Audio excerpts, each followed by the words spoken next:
Welcome to In the Zone. I'm Craig Zimmerman. Got another local guy here, Kevin Mahn. Welcome, Kevin. Thank you. Thank you. Kevin, you were born and raised in St. Clair, right? That's right. Yep. So give me a little history of the family, the parents, the siblings. Well, we grew up on Yankee Road, which is just up the road from here. I'm the oldest of 5. I have 4 brothers and a sister. Okay. My dad is from New Baltimore originally. And my mom's a Schweihofer, okay. So I'm mixed in with all that group. Yeah. Actually, my mom's father was Hank, so Hank Schweihofer and Sons Landscaping was his business. So yeah, I grew up on Yankee Road. There's a lot of people, and we had a great neighborhood and stuff up there. Right across the street from the Askew's, and the Pavlos lived down the street. So, and the Askew's, they've got enough to field their own team of whatever, we right? had a baseball field. We had a baseball field right across the street, and I mean, we'd play baseball all the time. That's what we did on Sundays, and our dads would actually come out there and pitch and play with us and stuff. Right. So it was quite an experience. Was that Tom the father? Tom the father. Yep. So Tony and I are a year apart, and we all developed. Sure. Obviously, we're all friends. So still to this day. So. Yeah, so it was quite. Grew up in the golden era, as I'll call it. For sure. Yeah, it was. We were living good and we didn't know it. Yeah, that's what I mean. I mean, I tell kids that now when I had them in class, like, man, you weren't inside.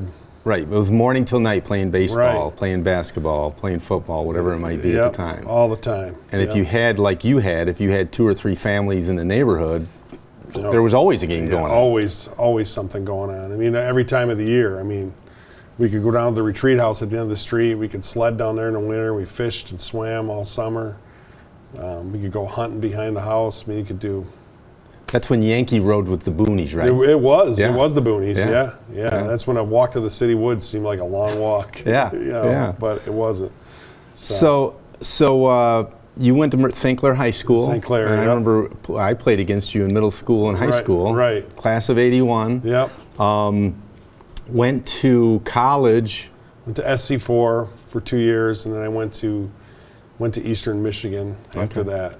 And did you decide in college you wanted to be a teacher and a coach? Well, what's interesting is, and it's kind of the same thing that's going on now, is that I always wanted to be a teacher, but everyone told me not to.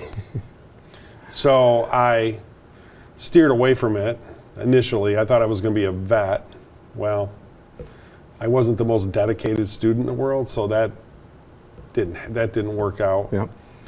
Then I went to Eastern and thought I was going to be a nurse because there was a need for male nurses at the time. And I got in a nursing program and didn't like that. And I said, you know what? It's my money. I'm going to do what I want to do. So then I finally decided to become a teacher. So after long last, And after watching your career, in the sense that watching you coach softball and coach some baseball and some football, it seems like the career choice was correct. Oh yeah. Without a doubt. Yeah. Without a doubt, it was the right decision. I would never look back on it. It's funny, even now that I retired, it's amazing how much, I don't miss all the other stuff. Mm-hmm. But I miss the kids. Yeah. I miss what I taught. I resigned from softball. I mean, I really missed that. I didn't think that I would, but I really do. Sure. A lot of the kids I really miss.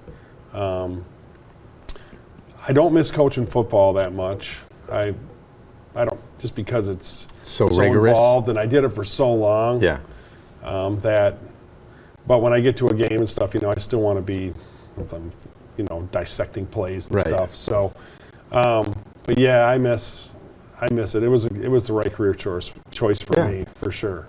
And you had a good run with several sports. Oh yeah, football. I was a very successful JV coach. I did coach varsity for a while, but yeah, I had a really good record JV coach. Sure. We had some real good battles with Joe Forgetto and the guys from Marysville. I mean, and the funny thing is, you develop friendships with all those guys. In fact, Joe and I coached together at Cross Lex. Okay. So when we were there, but.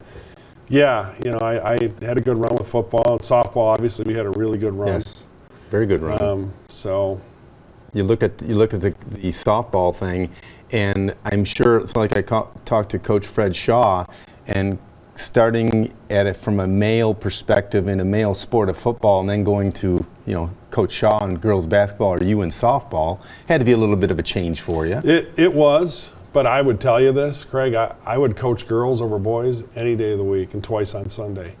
And not that I don't like coaching boys, Right. don't take it. Right. But girls are just, I don't know, they're just easier.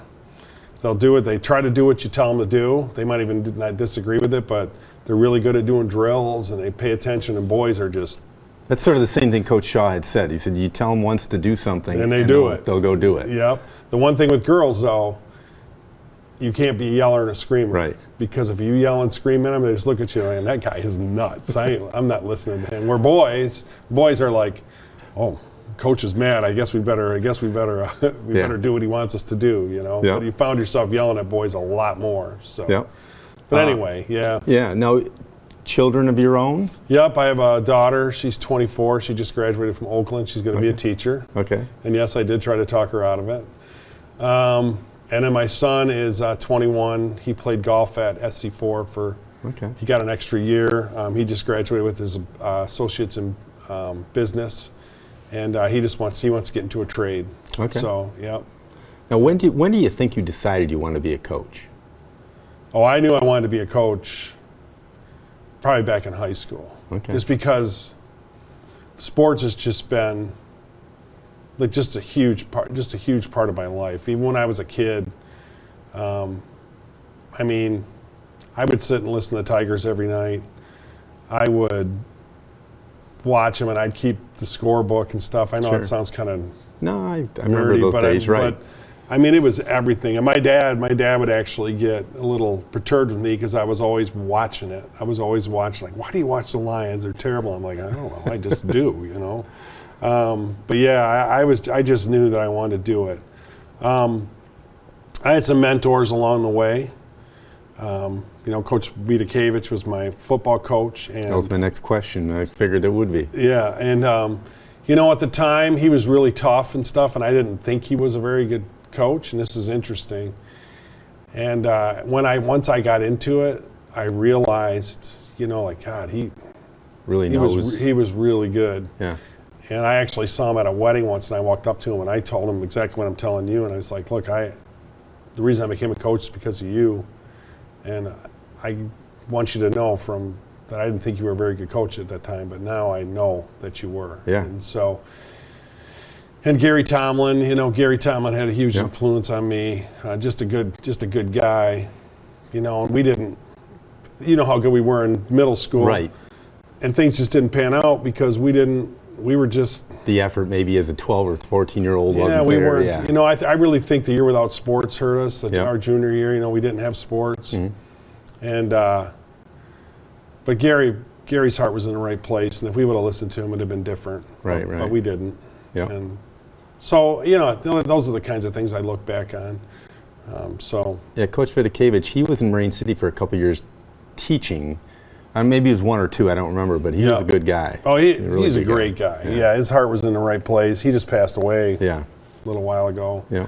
Yeah, and the thing is if the playoff system would have been what it is today, back then, he'd have been in the playoffs we'd have been in the playoffs every year. Right. But my senior year we were 8-1, and we lost to Marysville in the last play of the game. We lost 31-30, and we didn't get in the playoffs. Right. We were 8-1. So, but anyway, it was. Those guys were a huge influence on me and my decision to become a coach. And then you've got another sort of mentor that you're working with now, down at Holy Kenny. Cardinal Mooney. Oh yeah, Kenny.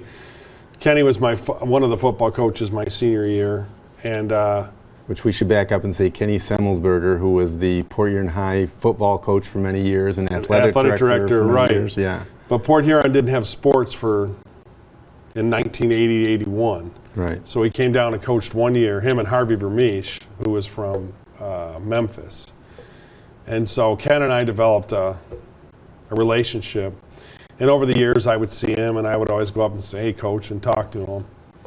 And it was like 2 days after I decided I was going to retire, I get a phone call, and it's it's from him. He's like, hey, Kevin, how you doing? I'm like, hey, Coach, what's going on?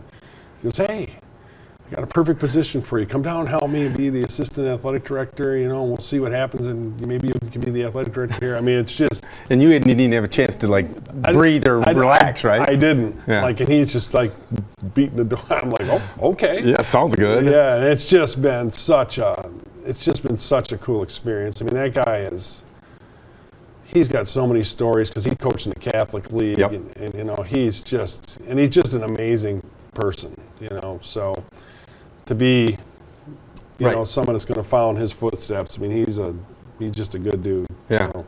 And it's probably a pretty good scenario coming from, say, you retired from coaching, you retired from teaching. So it's sort of I'll use the term, but you agree or disagree. It's sort of a soft landing. It is. Right? It really is. Yeah. I mean, there's, obviously there's other things to it. Sure. And there's things that I see that, I want to do, and things not necessarily I want to change anything, things I want to make better. Sure. But it's interesting because it's in a smaller setting, right. I mean, their athletics there, especially the boys. They're competitive as all get out. Baseball. Football, they're really good. Basketball, they're really good. I mean, they got really good coaches. Yes. I mean, it's going to be quite a, we want to get the girls' sports going a little bit better, and we will. Sure. But it's a really good situation. Sounds like a pretty good wind down of a career. Yeah, it is. And, I don't know how long, if it happens. I don't know how long I'll do it. Sure. My intention is to do it for, 5 to 6 years if I can. Right. But if it doesn't, if things don't work out, they don't work out. I mean, but I believe that it will. Yeah, well, I mean, I look at it just from the outside, and I say, here's a guy that's going 90 miles an hour from 6:30 in the morning till 4:30, 5:30, 6:30 at night. Yep. It's not probably healthy to go to zero. No. So. Right. No, it's not. It's not. I can tell you it's not. So it's. I would go crazy. Right. Yeah. So I think it's probably a natural and a good thing for you at this point of your life to be able to, breathe a little easier. Pressure's not quite as heavy, but still be involved. Right. Yeah. And that's all I want. I tried substitute teaching. I just can't do it. Right. Yeah, then you might as well stay teaching, right? Yeah, right. Because I have more control of my classroom. You're going to behave a certain way. And now it's just all out the window. Yeah. So. Any defining moments as a coach or teacher that you have embedded in your mind? I guess for me, the biggest thing is when I see kids later on, like for instance, I'll see a football player, I'll see him on a golf course, or I'll see him, out to dinner or something like that. And they come up and they talk to you and they say, man, JV football was the best. That was the best. You were the great. When you hear that stuff, because because a lot of times you don't know. Right. As kids, they don't respond to you necessarily in that capacity. Well, just like you had pointed out a few minutes earlier. Oh yeah, right? I mean, I've seen my own coaches. That's just, so now it's reciprocal, right? It's happening to me, and that's the best thing for me. It's not about. I like to win. Don't get me wrong. Right. It's never been about the wins and losses. It's the relationships that you build with kids and. Sure. And trying to do good things and trying to do other things other than the game, just little things. Right. And it hasn't all been rosy, but for the most part, good run. 90% of it's been great. I've really had trouble with kids ever, And you can't go to too many functions, whether it's the ball fields on Fredmore Highway or somewhere else, without running into people. Without running into somebody. And you're getting in conversations that sort of last the whole 6, 7, 8, 9 innings, right? Right. My wife just said to me the other day, it was funny. She said, we would go to those games and you'd never sit by me. And I'm like, dude, you were always talking to people. I'm like, well, I don't know. It's people talking up and talking to me, and it was always other kids or something going on, But that's just part of being in a small town, too. It is. It is. Yeah. And what's funny is that I would have my buddies' kids in class, and then you start having kids, and it's like, oh my gosh. It's. But yeah, those are the best. Those are the best parts when you get to talk to kids that you once Yep. coached, and just to see how they're doing and stuff. It's cool. Okay. So- Well, thanks for coming by CTV6. We salute you in your career Thank you. and what you continue to do. All right. Thank Okay. you very much. Thank you. Yep.